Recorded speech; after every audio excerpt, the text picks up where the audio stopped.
Plum. Yung kulay niya ay parang dark violet na nag-blue ng konti.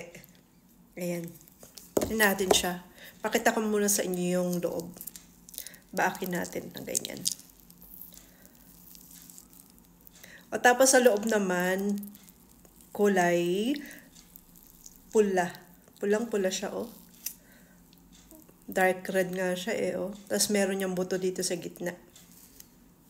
Yung iba kinakain yung balat, yung ako naman, kinakain ko rin siya.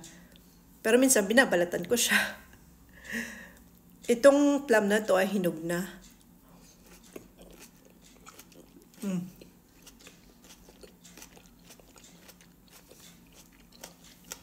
Hindi pa siya hindi pa siya masyadong matamis.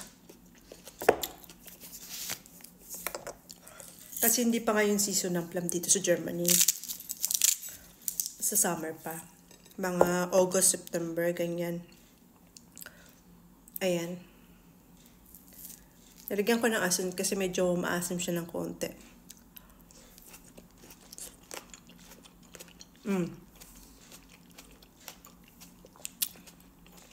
Sarap. Pag may asin.